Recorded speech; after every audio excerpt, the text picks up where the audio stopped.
메시아이건 예수가 메시아가 아니건 이제 그게 중요한 게 아니에요. 지금 예수는 잠재적인 위협의 세력이 되었고, 우리가 지금 로마랑 어느 정도 잘 관계를 유지하면서 우리의 이 사내들인이 인정받고 기득권이 지금 딱 잡혀있는 상황인데, 아니 이 예수가 와서 백성들을 어떻게 보면 그들이 보기에 선동하고, 그리고 이런 식으로 하게 되면 우리가 어떻게 되냐 이거죠. 50절에 한 단어가 있지 않습니까? 너희에게 무엇이 유익한 줄 생각하지 않느냐. 이 사람이 죽어야지만 너희에게 유익하다는 거죠. 참 무서운 사람들이죠.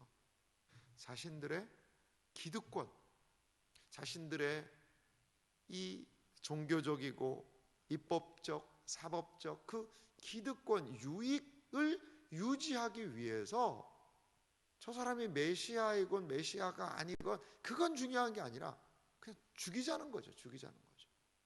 죽어야 한다는 거죠. 저는 이 말씀을 묵상하면서 마태복음의 한 예수님의 비유가 생각이 났어요. 그건 뭐냐면 포도원 농부의 비유입니다. 주인이 포도원을 그들에게 삭스로 주고 삭스를 내게 하고 세를 주고서는 떠났거든요. 그래서 좀 이제 포도원의 소출에 이익을 좀 주라라고 종들을 보내니까 종들을 때리는 거죠.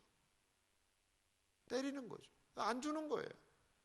나중에 자기 아들을 보내면 내 아들은 좀 존중하지 않을까라고 보냈는데, 아들을 보냈더니 어떠한 현상이 일어나죠? 보니까 아들이에요. 자, 저 사람 상속자다. 우리가 죽이고 아예 이 포도원을 우리가 차지하자. 그들은 그렇게 이야기를 합니다. 악한 농부들 아니에요? 그러면 마지막에 이 주인이 왔을 때 어떡하겠냐 이거죠. 악한 자들을 진멸하고 포도원은 제때의 열매를 바칠 만한 다른 농부들에게 새로 줄지니이다 라고 그들은 이야기를 했어요. 그러자 이 말씀 말미에 대제사장들과 바리새인들이 예수의 비유를 듣고 자기들을 가리켜 말씀하신 줄 알고 잡고자 하는 무리를 무서워하니 이는 그들이 예수를 선지자로 알미었더라. 이 마태복음 21장에 있는 내용입니다. 여러분, 이 이야기가 오늘 요한복음 말씀과 너무나도 맞닿아 있지 않습니까? 예수님을 알아보면 그들은, 이 지금 종교 지도자들은 잠시 하나님께서 그들에게 맡겨놓은 것 아닐까요? 그런데도 자신들의 기득권 때문에 예수가 하나님의 아들이고 하나님의 아들은 중요하지 않고 죽은 자를 살리고 여러 가지 이적을 행하고 앞을 못 보는 사람이 눈을 보고, 그래 메시아의 그런 징후들이 보이기는 하는데 그것이 중요한 게 아니라 우리의 유익이 중요하지 않느냐, 이렇게 이야기하며 이 사람들은 예수님을 죽이기로 그렇게 결의하는 것을 볼 수 있습니다. 그래서 53절에 보니까 이렇게 얘기해요. 이날부터는 그들이 예수를 죽이려고 모의하니라. 이렇게 사내들이니 대제사장 가야바의 이 의견을 전적으로 따르게 되어서 만장일치가 되어 이제 예수님을 죽이기로 그들은 모의하였다는 겁니다. 그런데요, 오늘 본문 51절과 52절에 보면 이 성경 저자가 이 상황에 대한 해설을 좀 남겨놨어요. 해설을 51절 보세요.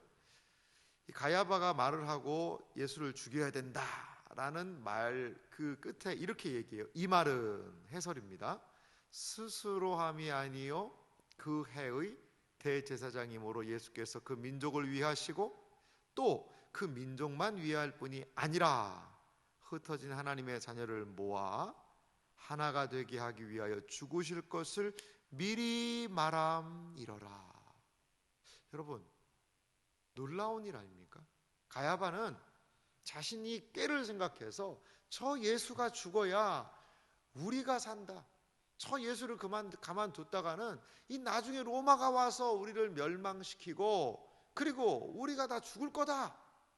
그러니까 예수 하나를 죽이고 우리의 로마의 관계도 지금같이 유지하고 우리도 살자라는 이 사람의 이야기가 이 가야바 자기의 머리에 나온 것 같았지만 실질적으로 그 사건을 통하여 예수 그리스도의 죽으심을 통하여 52절에 보니까 흩어진 하나님의 자녀를 모아 하나가 되게 하기 위하여 죽으실 것, 예수 그리스도께서 온 인류의 죄값으로 대속의 죽음을 죽으실 것을 가야바가 미리 말한 것이다라고 오늘 성경이 해설을 하고 있다는 겁니다.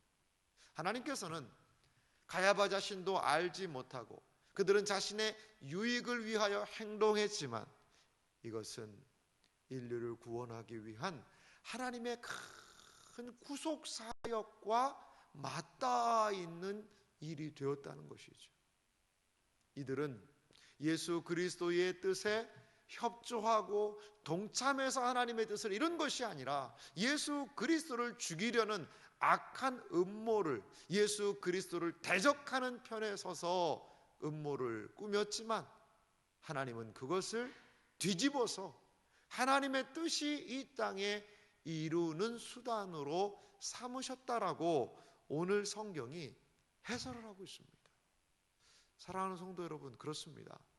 하나님의 뜻이 이루어짐을 믿으시기 바랍니다. 하나님의 뜻이 성취됨을 믿으시기 바랍니다.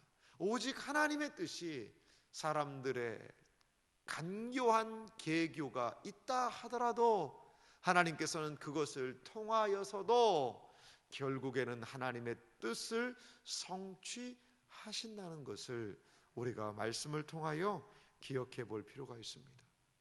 이러한 사내들인의 일치된 견해와 행동이 아마도 예수님께서 이 사실을 아시게 되었던 것 같아요. 70명이 되는 많은 사람들이 있으니까 이 정보가 흘러나가지 않겠습니까?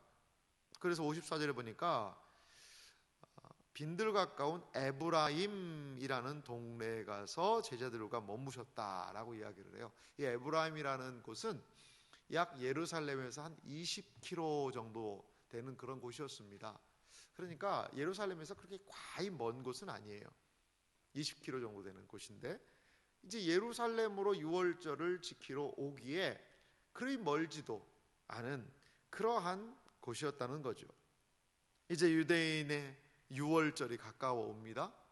그런데 55절 보세요. 유대인의 유월절이 가까움에 많은 사람이 자기를 성결하게 하기 위하여 유월절 전에 시골에서 예루살렘으로 올라갔더니, 이 많은 사람들이 자기를 정결하게 하기 위해서 시골에서 예루살렘으로 올라갔거든요. 그러면서 이 예수가 올려나 그것을 논의합니다. 그런데 대제사장들과 바리새인들은 누구든지 예수 있는 곳을 알거든 신고하라라고 그들에게 다 이야기한 상태였습니다. 매우 긴장이 고조되는 상황이죠. 과연 예수님이 예루살렘으로 올 것인가? 만나면 그를 잡아 죽이려고 하는 그들이 있는데도 불구하고 올라올 것인가?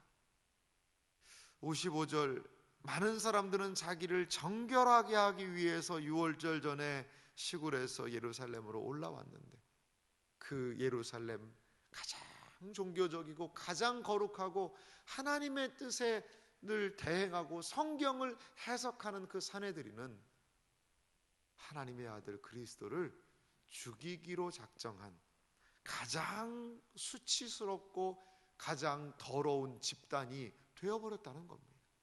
그런데 많은 사람들은 거기에 거룩이 있다라고 그들을 향하여서 그 거룩한 장소로 온다라는 오늘 요한복음의 아이러니가 여기 있어요. 아이러니. 가장 종교적이지만 가장 세상적일 수 있습니다.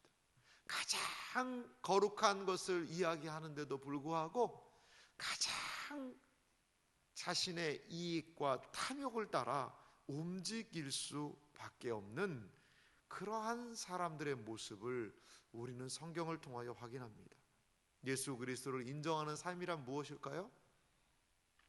나의 유익을 내려놓아야 가능합니다. 나의 주장을 내려놓아야 가능합니다.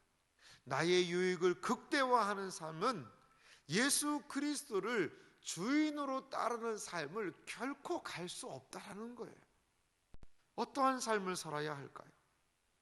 나의 유익, 내가 누리는 것, 이것을 계속 늘리고자 하는 삶은요, 결코 예수 그리스도를 주인으로 섬기며 누구든지 나를 따라오려거든 자기를 부인하고 자기 십자가를 지고 나를 좇을 것이라는 그 말씀과 부합하지 않다는 겁니다.